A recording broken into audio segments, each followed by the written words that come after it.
No voy a hacer la presentación en español, pero muchísimas gracias por invitarme aquí. It's too hard to talk in another language from another country. But anyway, it's a real pleasure to be here, and as Adriano said, I want to talk to you a little bit about what impact measurement has been and what I think impact measurement could be. And I hope at the end of this talk, at a minimum, you'll have a little more optimism about what impact measurement could be as a key ingredient to the work that we're all doing. So data is everywhere, right? We live in a world full of data. And so it would be strange to think that at this time in 2023, that it would be difficult to gather meaningful, useful data on the measurement of social impact. But I think it's very important to start any conversation about social impact grounding ourselves, as you all have, that this is about individual people, their lived experiences, and their lives.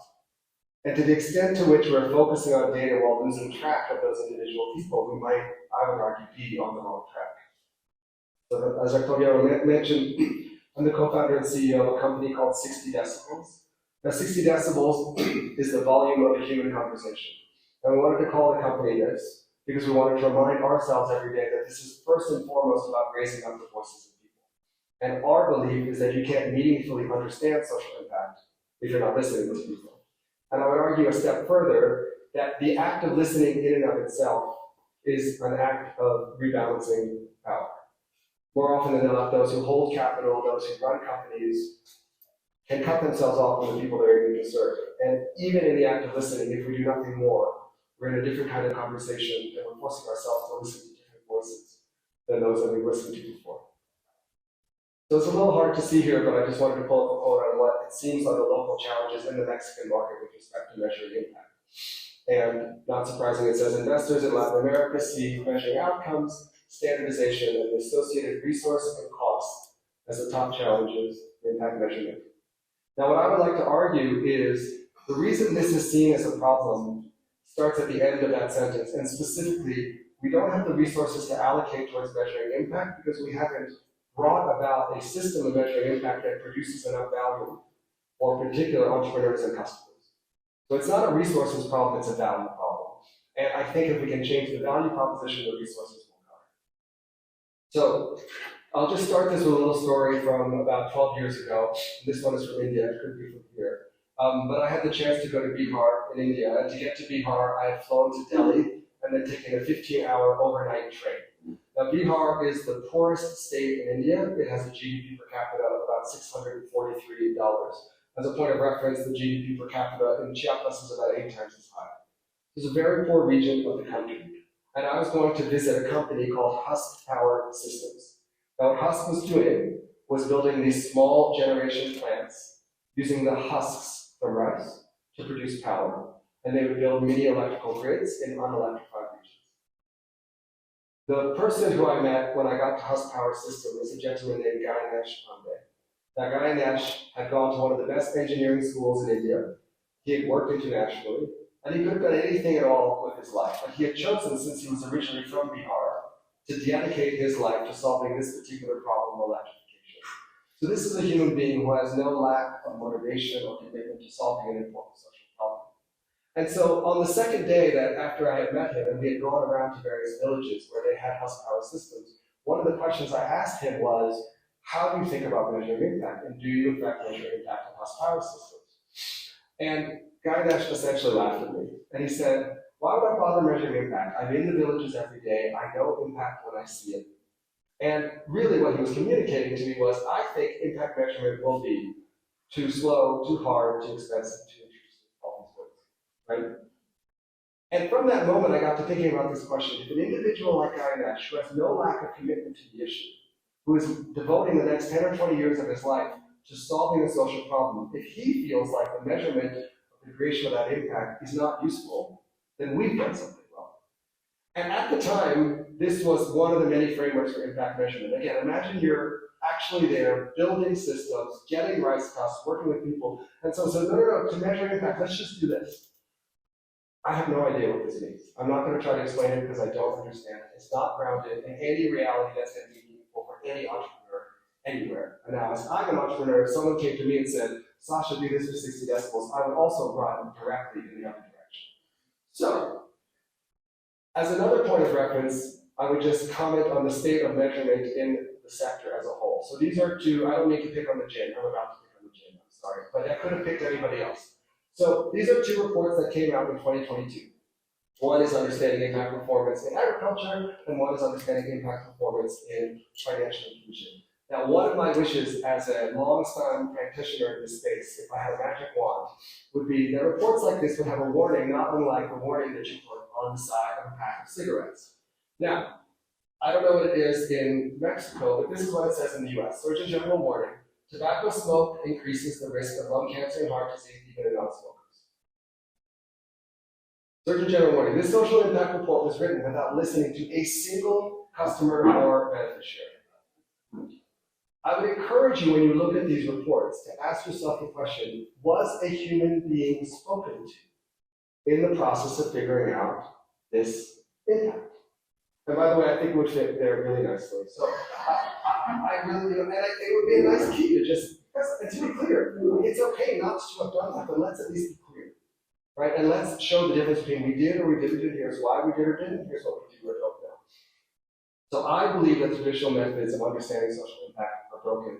And I'll just give you, this is my 10,000-foot overview of the 3 ways, other than what I would propose, I think we could do that people do social impact today. So way number 1 is desk research. So you have an analyst, that person studies a particular intervention and gets the best data she or he can around that intervention. And then what typically is done is that that data is presumed to translate to the investment you want to make. So I'm going to make an ed tech investment, I've done a study of an ed tech investment, and I've got another ed tech investment over here.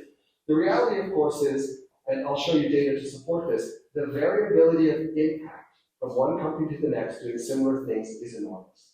And so this desk research is a great place to start in terms of developing your thesis. But the idea that that desk research will translate to the companies you invest in, I don't think is proven out.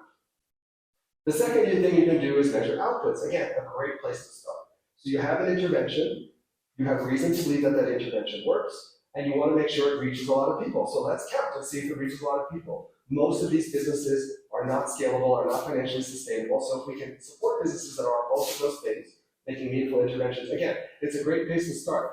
But what you're again saying is, this is the potential impact this has, but if I don't know, again, the realized impact for this intervention in this place, then I've just had half of the story. And then the last thing you can do is an academic approach, which essentially is, a 3-year study, $250,000, $500,000, $1 million, essential for very specific kinds of intervention, but I don't think anybody would argue that this could ever scale.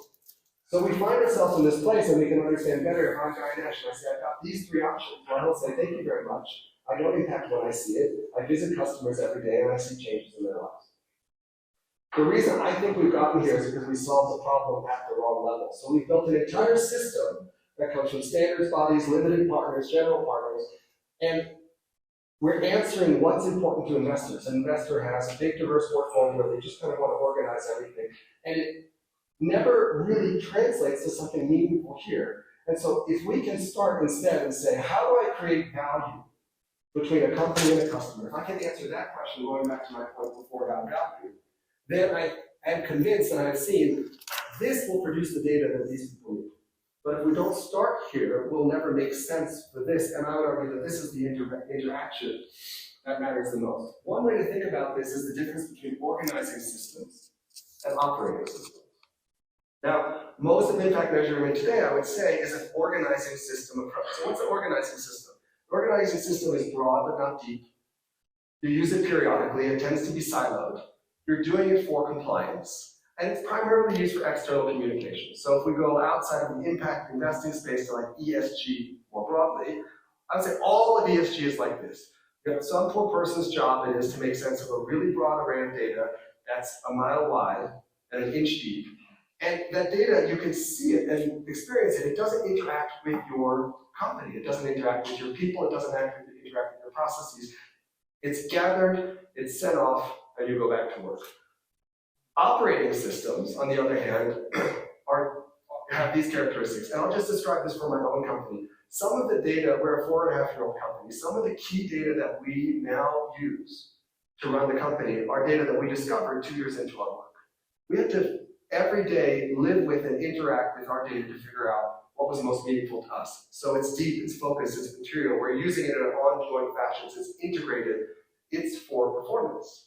And it's primarily for internal consumption. So again, regardless of what system you develop, I think it's just worth asking, are we mostly organizing data or are we using data, whether it's impact data or otherwise? In all other areas of our work, we know the difference. In all other areas, we know what metrics we need to use to run our businesses, and I would argue that impact data has that same potential. And so, to make this a little bit more concrete, a typical approach in impact investing would answer these sorts of questions. How many farmers has a company reached? How many students are attending a new school? How many female clients were served? What's the portfolio at risk? How many dollars did we lend? Again, these are great starting points to understand what might be going on. But this is what we really care about. Sorry, it's a little dark, but are the students better off? Sorry, are the farmers better off? Are the students learning more? Do women have more say at home? Are these payments a burden? Are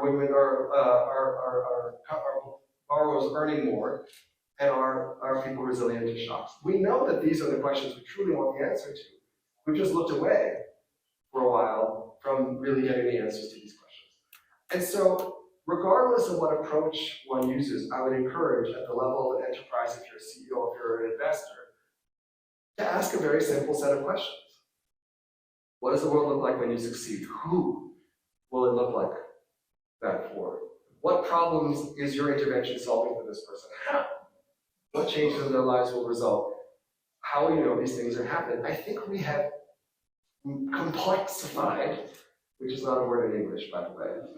I think we have complexified social impact measurements such that everybody thinks that it's not their job, that there's some expert that is going to come from somewhere. We can find out the answers to these questions. We have interactions with our customers every day. Whether it's an outside firm like us or just the way we think about interacting with our customers, we can start to find answers to these questions in a systematic fashion. And so my argument really is that the kind of social impact measurement we need is the overlap between customer intelligence and social impact. If you went to mainstream markets, if you went to the folks at Amazon or Procter & Gamble or wherever else, and you told them the amount of transformation we're trying to create in people's lives, and then told them how much time and resource we put into talking to people and listening to them, they would be shocked. Amazon knows, I start talking to a colleague on a Zoom call and my Amazon Alexa is listening to me and trying to order me something. Amazon knows so much about me as a person. So if we are as a business of social change, shouldn't we be not hopefully interfering in people's lives, but shouldn't we be close to customers in that way? And I think also this overlap is first and foremost, what is this customer's experience with this product or service? Is it good or bad? Are they having issues? Are they having challenges? And the way we take it further than simple market research is, and has it changed their lives? But it is, the way that this field and the way traditional customer intelligence and market intelligence feels is the way social impact could feel. So in that context, I'll tell you a little about what we do. Again, this is our answer to the problem. It's not the only answer to the problem, but hopefully this makes it a little bit more concrete. So we get actionable, benchmark social performance data from customers anywhere in the world. We do this mostly through remote data gathering, which means we call people on the phone anywhere in the world. And we talk to them for about 15 minutes. And in a 15-minute conversation, you can discover a tremendous amount about someone if you set that up in the right way. So the way that we have done this is we have built a network of more than 1,000 people in 77 countries. And they are the people who actually place the phone calls. And so we'll have Mexicans in Mexico, Bolivians in Bolivia, Colombians in Colombia, calling up customers based on our expertise and the questions that we ask to understand what that social impact looks like. We have designed it in that way to be this sweet spot of high enough quality data, but fundamentally something that is scalable. We've just not found a way to do this where if we want to talk to people, people are too spread out. But almost everybody has access to a mobile phone. And when we do that, what do we help people do? Not only do we help them measure, but I think the most important thing we're doing is allowing people to benchmark. I think the human brain is wired for comparison. So if I can tell you that you've got a 43 on this metric, that doesn't mean anything until I tell you, you know what, the best is 65, the worst is 15. This is where you are. And we are showing time and time again that we can do that, and when we can do that, it drives change, and that's the point. The benchmarks are there so you can drive performance. And so this is just a snapshot of some of the stuff that we do. We try to make the data, inviting, clear, easy to understand. But just to make this again very, very real, so this is a client of ours, and this is their portfolio. Each one of these circles is a company. And on this axis, they're saying, are you reaching poor customers? The ones up here are over-serving the poorest customers, here under-serving. And here is their overall financial inclusion impact. And each of these circles represents how many customers they're serving. So all of a sudden, imagine when you have this data and you can have a real conversation around, well, when we reach poorer customers, do we have more or less impact? What do I make of company 9 here that's pretty big, is over-serving poor people, but is way below the average in terms of impact? What can that company learn from this company over here, which is having a tremendous amount of impact, but not actually succeeding in serving the people that ideally from a thesis perspective we want to serve? And so this kind of global view informs a different kind of conversation.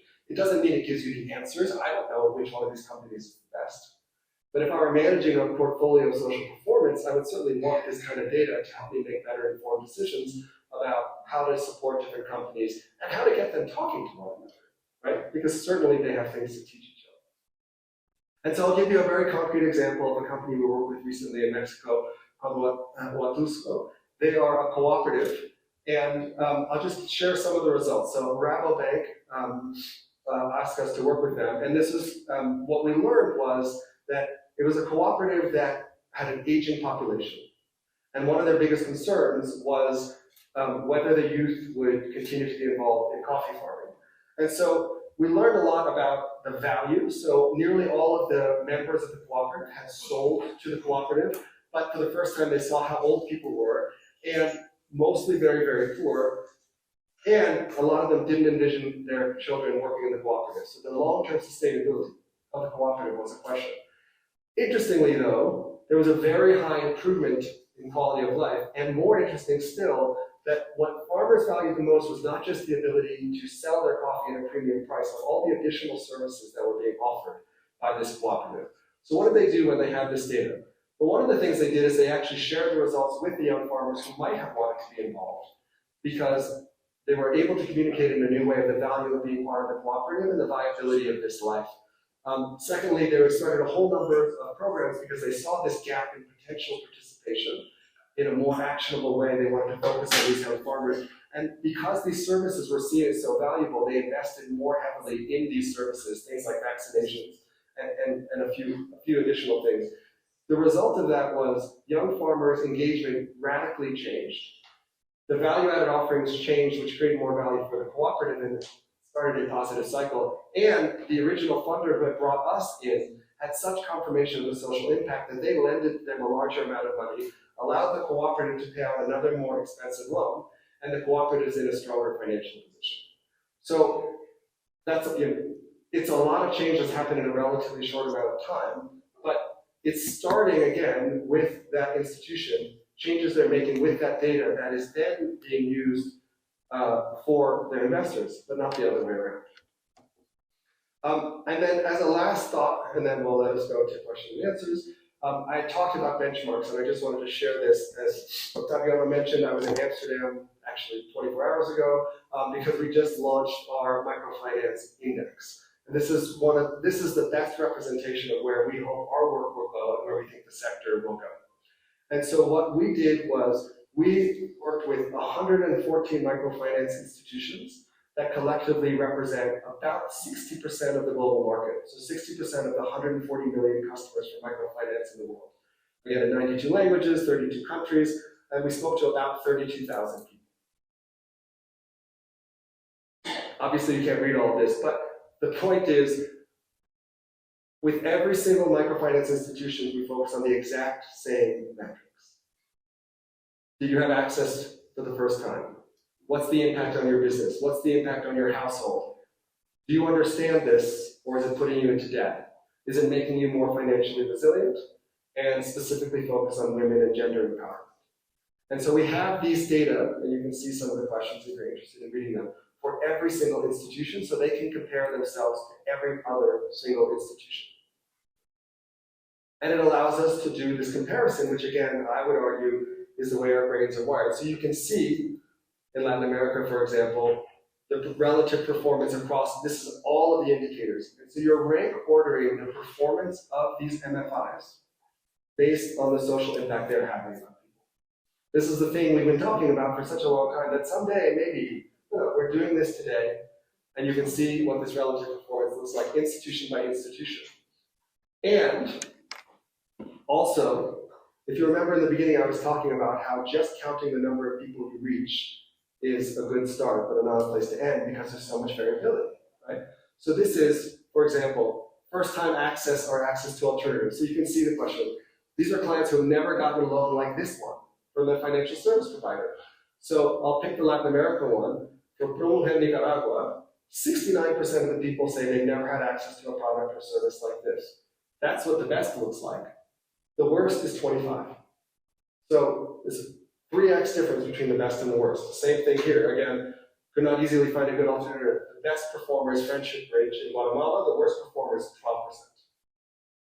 So I just shared this, and we have other examples on quality of life improvement, education spending. We have this for every single one of the indicators, and each of these dots is an MFI. I want to impress upon you that there's more difference than similarity.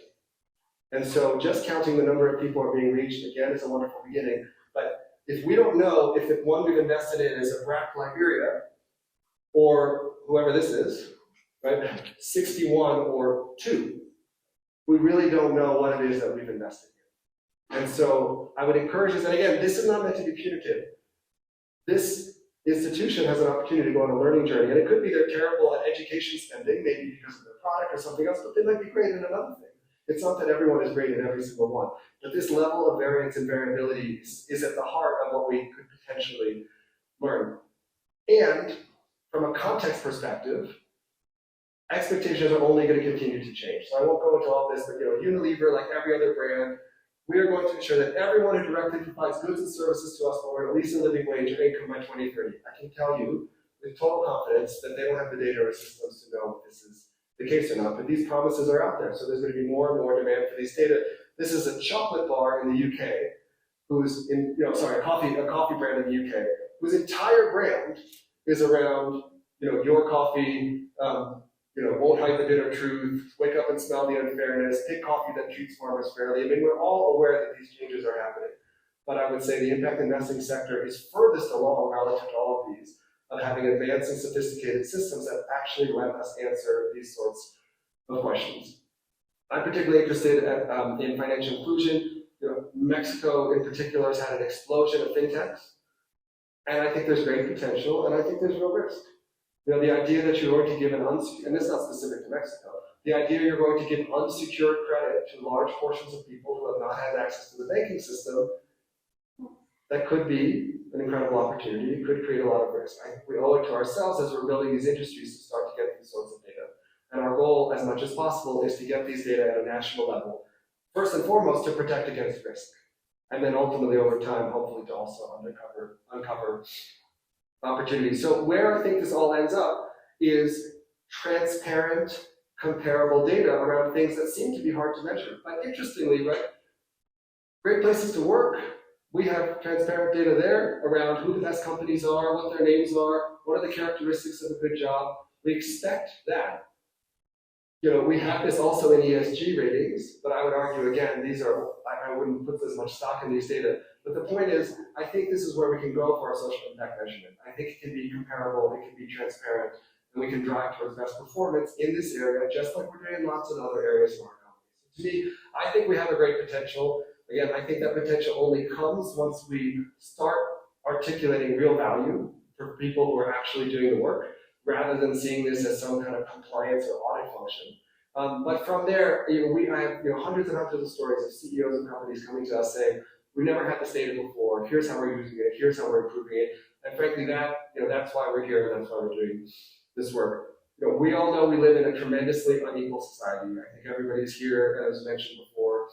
I suspect everyone in this room, like me, have access to a lot of privilege, a lot of opportunity, and we're trying to do something to change that. I believe the first step towards breaking down these walls involves talking to one another, listening to one another, and I think if we can do that, we'll go further faster, as we say. So, thank you very much.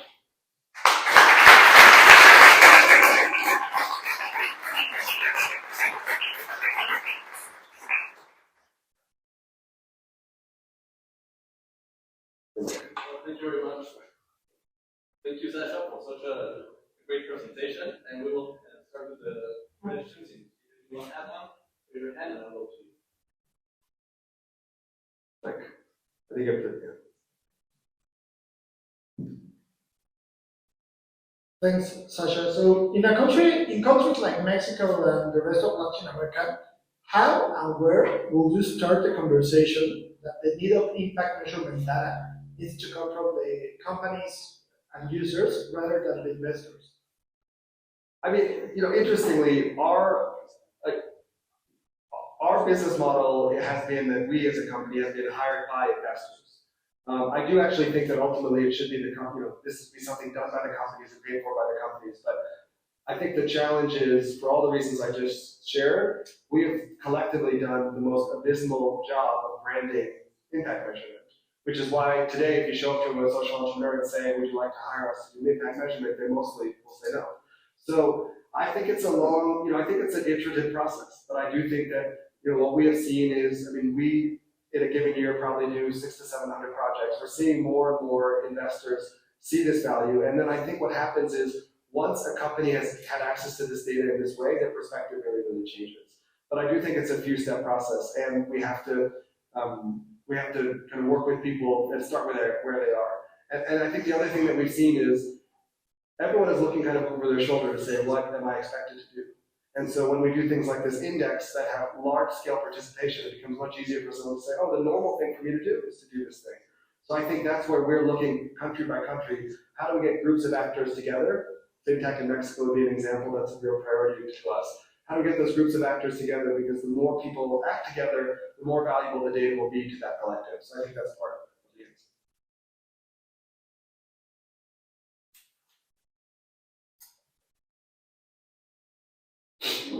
Sasha, if I may, we're presenting a picture pretty much that seems that funds and investors are devoting a lot of time and resources in defining methodologies, KPIs, and the like, but probably spending no or little time in adhering to the customer and the end beneficiary. So, what's a major hurdle for this moving forward? What's your perspective? How optimistic you are that this is going to change rapidly? I am quite optimistic because we've really seen massive change in the last 5 years. And I want to be clear. I think all of that work of thinking about what it could be, having a theory of change, being clear, having that inform your investment thesis, is tremendously important. I just think that we've done that and we thought we were at the end, as opposed to this is chapter 1. Very good. And now let's do chapter 2. Right? And so I think that we will continue to make progress. And what I would say is it requires leadership. Right? It requires somebody to say, going back to, imagine someone, comes from another planet and says, okay, let me get this straight. You're deploying millions and billions of dollars to try to improve the lives of marginalized people, and you don't actually listen to them.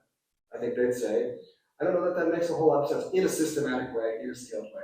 So I think, like all things, just like, all the characteristics you presented on your new fund, 15 years ago, if you had done that, everyone would have just said, you're totally crazy.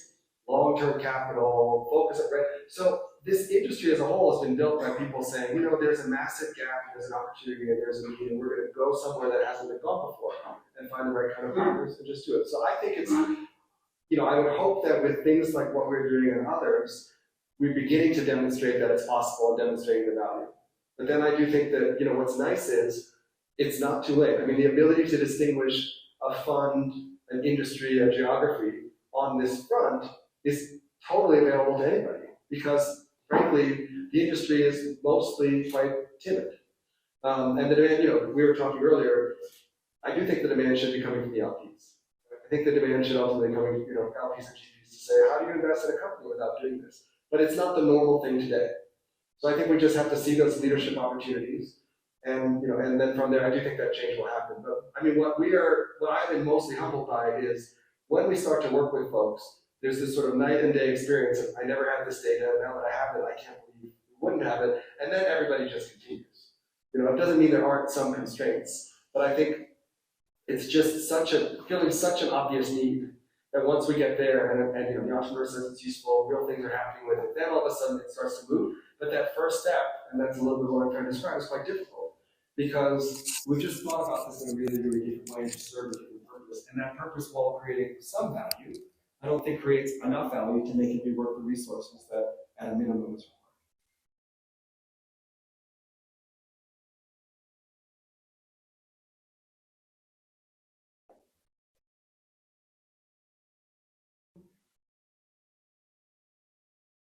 required. Hi, Sasha. My name is Gilda from XDX. Thanks for the presentation. My question is, what can investors do different in order to give more additionality to the terms and conditions to the organizations? I could be really selfish and say they should hire 60 decibels, but I assume that's not the question you're asking. I mean, look, joking aside, I know that this happened in Acumen when I was still there. They did a poll of all of their investees because they did a lot of post-investment support. And the work we were doing then, which is called lean data, was far and away seen as the most valuable. I mean, more broadly, maybe you could say more about your question. I think that what we are finding is when people bring us in, it is seen as providing a need. I mean, every single entrepreneur wants to know her customers better, full stop. And so fundamentally, even if it's not all of the details that I described, the sense of we're going to come in and we're going to help you understand these customers better, we're going to support you in that, I do think it's quite valuable. But maybe there's more behind your question. I think more broadly on additionality, I'm not sure, it's a big question, so I might have to leave the rest aside. Hi, Sasha. Thanks for the talk. I was wondering, there's new laws and legal figures around social enterprises that involves impact measurement. So, what do you say should be the role of these legal figures defining those type of measurement, like the community interest companies in the UK or the benefit corporations and so. Do you think that's something that maybe will put a little wall to moving forward into impact measurement, or is it good to have legal figures? I mean, it's hard to say, right? I mean, you can't be a company in the US, and I'm sure I don't know the name of the equivalent in Mexico, without having GAAP accounts, right? So I do think ultimately, yes, we need formal legal requirements to do all these sorts of things.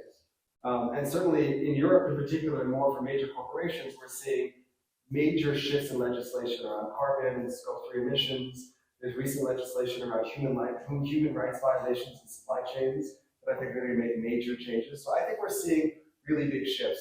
I find it very difficult to predict if those are going to be good news or bad news. And only because, again, we tend to get stuck at these kind of not optimal equilibrium, right? Where there's a requirement to do something, the requirement is really, really big. The thing is not itself quite valuable enough, and everybody has to do it, and then we spend 5 years. And that's a little bit what ESG feels to me right now. I live in a town where basically everybody else in New York works in finance. And 5 years ago, literally none of my neighbors had heard of ESG. And now they're all coming to me like, what's this company you have? Do you do ESG? No, we don't really do ESG. But there's a tremendous amount of resource being expended to meet a minimum bar for ESG compliance by everybody. To what we were just saying, if that's a step towards real thoughtful progress, then it's great. If that's like, oh, we're done and we're just going to do that forever, then it's a problem. And I think it's tricky to figure out how you avoid that kind of, we get stuck at the broad and early stage. But I do fundamentally think that this needs to be a structural change. And whether it's LPs expected or whether it's required by legislation or some other thing. But really, and I think what I'm trying to argue for is there will be enough market value that doing this will just inherently be valuable enough, right? And so that really is my hope, that if we get that market mechanism to work, then we start to see a flywheel effect. But in general, I think that we're under legislated with respect to these sorts of things, and I think we can hopefully do good legislation.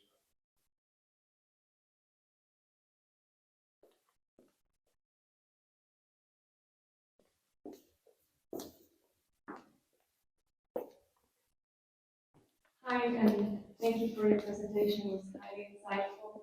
And I have a question on the impact measurement. When you talk to individuals, you often gather data on past realization of an upside potential in a person's life. But when we talk about impact concerning resilience, it's often a reduction of the future risk. Yeah. So it's much less straightforward, Yeah. but not lesser important. So how would you go about it?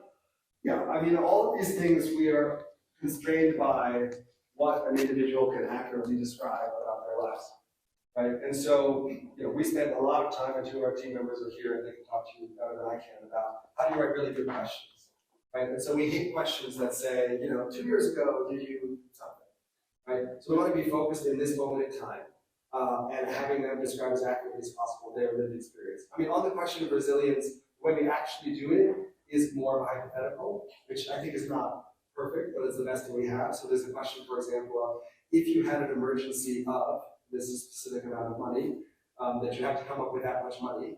Right now would be very easy, neutral, difficult, or very, very difficult, right? And so that and a few other things are how we measure that resilience. But I think the broader point is we are limited in the things that people can describe.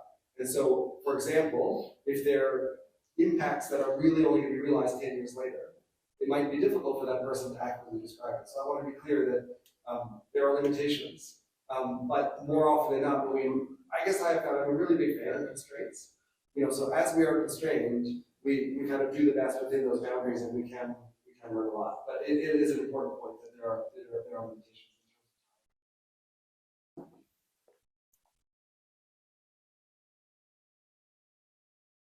Hi, I guess my question is more on measuring the impact of impact measuring. So, and this is probably a selling point for you.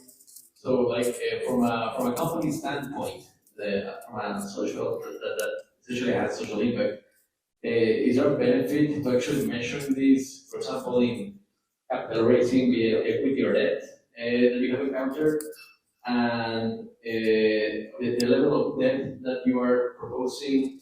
Is it a larger burden that perhaps those providing the capital don't really understand it, so that it is not as useful? Yeah, I mean, definitely, it's not our primary purpose, as you can imagine, but certainly we've seen tons and tons of cases. So somebody gets this data to a particular set of investors, it distinguishes them dramatically and helps them fundraise. Absolutely. I mean, as a broader point, which we won't talk about too much, but the impact capital markets that we have been trying to create are supposed to derive more capital to more impactful businesses. I'm not sure we're doing a particularly good job of that. It's difficult to identify those businesses, but you can certainly see cases where they're tremendously impactful businesses, but if they don't meet a certain threshold from a financial performance perspective, they're still not interesting. I think that the investors, I think it's changing. I think the investors are beginning to understand. Again, our job is as much as possible to make the data really simple, really easy to understand, really comparable. And that's where, again, at the end of the day, I think the benchmarks are the most important thing. Someone might not understand a given metric, but if we can say, here's a company, here are 10 metrics, we're comparing it to 500 other companies, it's in the top 10% for all of them. I think everybody pretty much understands that. So I think it's partly a question of communication and partly a question of a simplified way, but we're continuing trying to simplify. I think at the end of the day, investors want simplicity, investors want 1, 2, 3, 4, 5 stars, right? And so we're just trying to figure out if there are ways to do that that don't lose all the nuance. But I agree, people are at different places in their journey.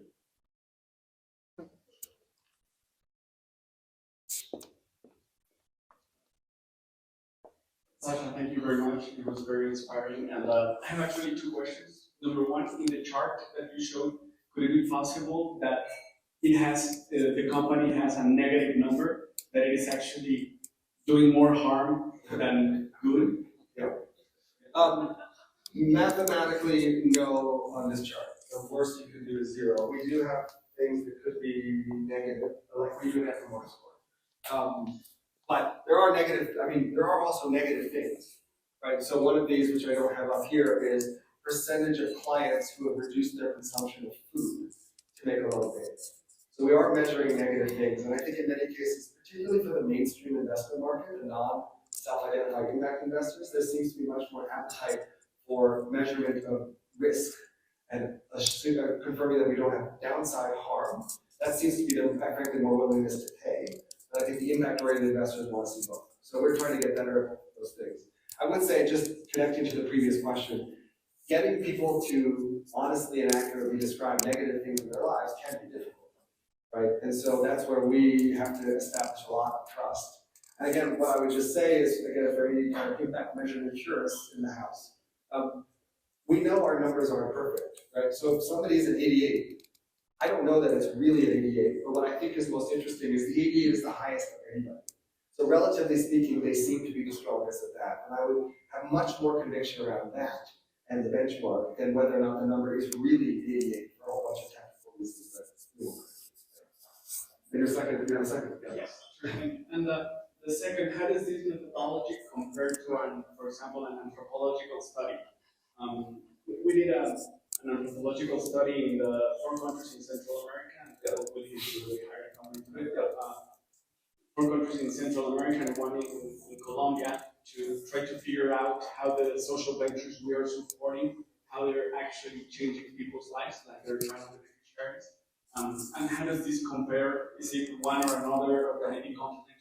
I mean, they absolutely can be complementary is the short answer. I'll just tell you a short story from a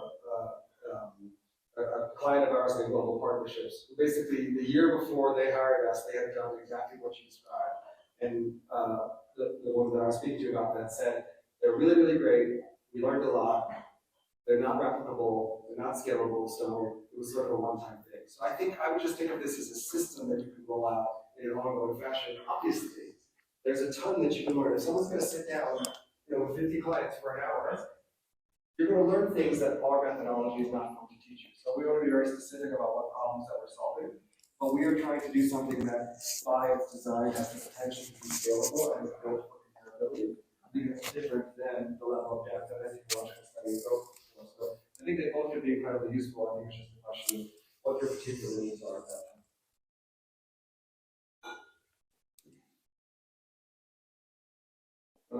Okay, let's make the last one so that we have some time for networking. So.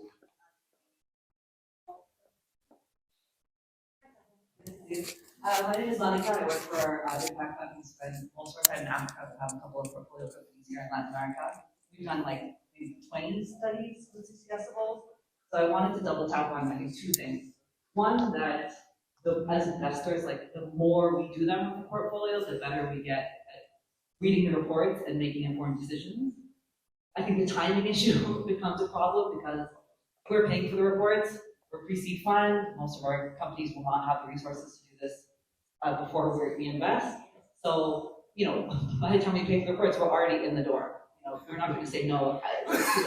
So, I mean, my question to you is a little bit about sort of stage and when you think the right point in the investment life cycle is to do the study. But I will say that having more of them has made us much smarter, and that seeing them over time has made us much smarter. So I think when you talk about follow-ons, or like 50% of your fund, follow-on decisions, I think we're using these a lot. Yeah, I appreciate that. I guess what I would say is, in practice, most of our clients seem to be using it at a slightly later stage than you all, post-investment. So we have connected with the live, which we mentioned. The structure in their fund is that they have a 10-year life fund, and they expect to do a study at the beginning, middle, and end of each investment, for example. We have other folks who are using it annually. I think that's the most common thing.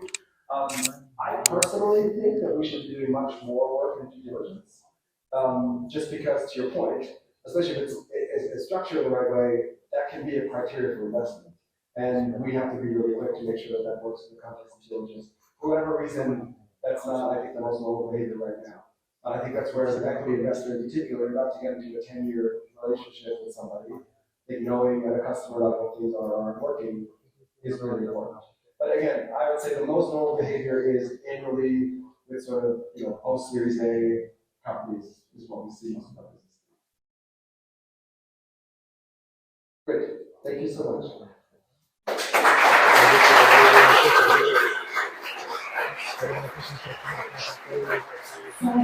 Muchísimas gracias, de verdad que ha sido un honor poderte escuchar y por supuesto todos quisieran levantar la mano porque tenemos más preguntas, queremos aprovechar que estás aquí, así que bueno, ahora vamos a iniciar con el networking. Tenemos acá cervezas, vino para que podamos brindar, platicar y en ese momento de networking que puedan seguirle haciendo las preguntas.